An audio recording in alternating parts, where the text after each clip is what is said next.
अंग्रेजी सरकार के खिलाफ 1857 के पहले संग्राम से लेकर 1947 में तथाकथित आज़ादी मिलने तक भारत अपने इतिहास में कई स्वतंत्रता संग्राम का गवाह बना है। स्वदेशी मूवमेंट, खिलाफत आंदोलन, सविनय अवज्ञा आंदोलन और भारत छोड़ो जैसे कई प्रसिद्ध आंदोलन भारत के आधुनिक इतिहास का हिस्सा हैं।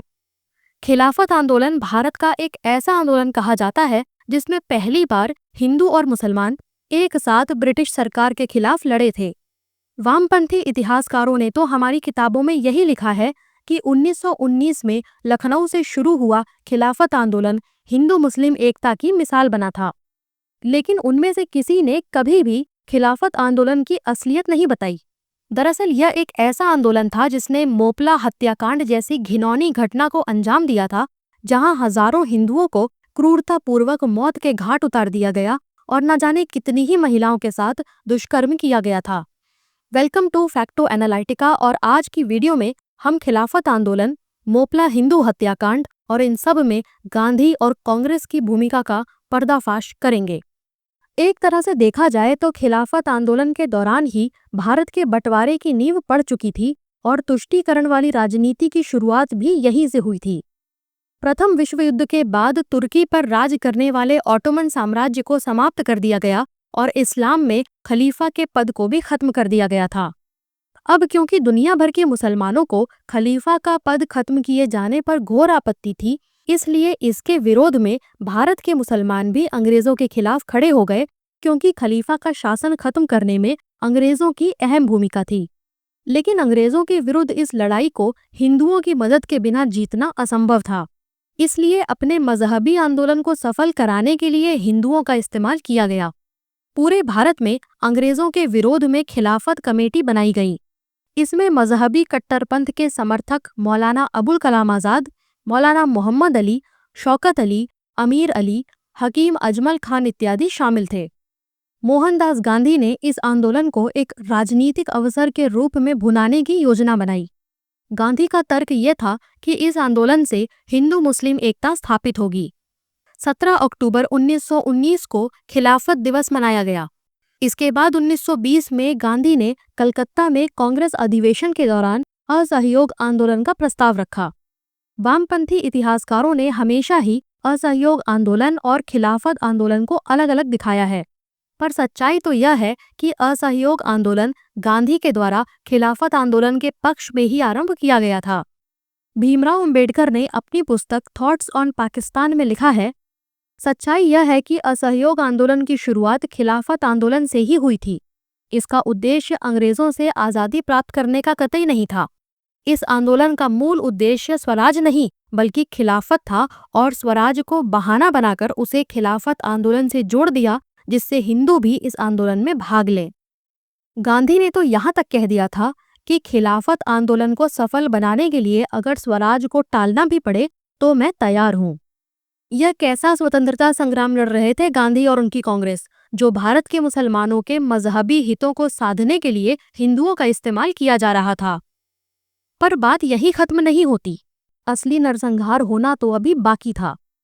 जहां एक तरफ तुर्की में लोग खलीफा को हटाकर एक सेक्युलर लोकतंत्र स्थापित कर रहे थे, तो यहाँ भारत में गांधी और कांग्रेस खिलाफत को सही बताकर स्वराज के बहाने मुस्लिम तुष्टीकरण में जुटे थे। तुर्की, एक ऐसा देश जिसका भारत से कोई लेना देना ही नहीं था, वहां खलीफा का साम्राज्य पुनः स्थापित करने के लिए भारत में आंदोलन हो रहे थे।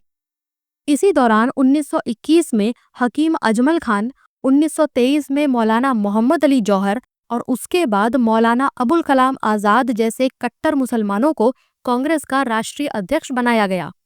अबुल कलाम आज़ाद वही है जिसको आज़ादी के बाद भारत का पहला शिक्षा मंत्री बनाया गया था। अब शायद आप समझ गए होंगे कि हमारी इतिहास की पुस्तकों में मुगल लुटेरे महान क्यों हैं और हिंदू राजाओं के बारे में सारा इतिहास 2 पन्नों में ही क्यों समेट दिया गया। खैर, आगे बढ़ते हैं। खिलाफत आंदोलन के दौरान हिंदुओं ने कांग्रेसी नेताओं और गांधी पर विश्वास करके इसमें खुलकर भाग लिया और अपना समर्थन दिया।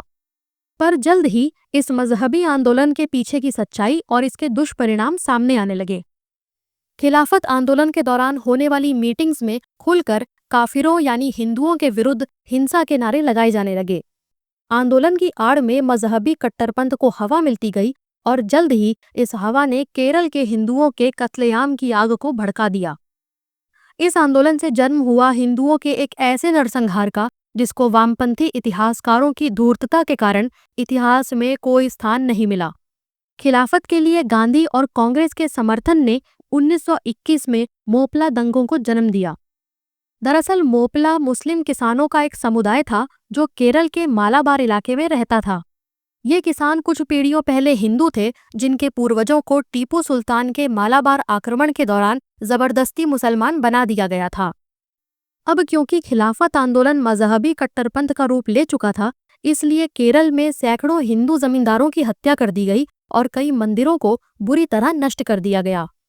ना जाने कितने बच्चों को मौत के घाट उतार दिया और कितनी ही महिलाओं के साथ दुष्कर्म हुआ। मुसलमानों के द्वारा की गई यह हिंसा तब तक जारी रही जब तक ब्रिटिश सरकार द्वारा इस हिंसा को बलपूर्वक दबा नहीं दिया गया।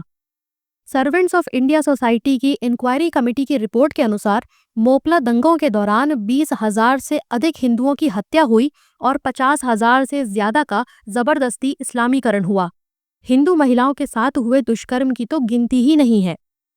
26 जनवरी 1922 को यंग इंडिया में छपे एक लेख में गांधी ने कहा था कि मोपला दंगों के लिए हिंदू ही आरोपी हैं। हिंदुओं ने मुसलमानों का ध्यान नहीं रखा, उन्हें अपना मित्र नहीं माना। अब मुसलमानों पर क्रोध करने का कोई मतलब नहीं है। सोचिए कितनी बेशर्मी के साथ गांधी ने इस भयानक हत्याकांड का आरोप हिंदुओं पर मढ़ दिया। वामपंथी इतिहासकार इस भयानक हत्याकांड का यह तर्क देते हैं कि यह घटना सामान्य किसानों के द्वारा जमींदारों के विरोध में की गई थी।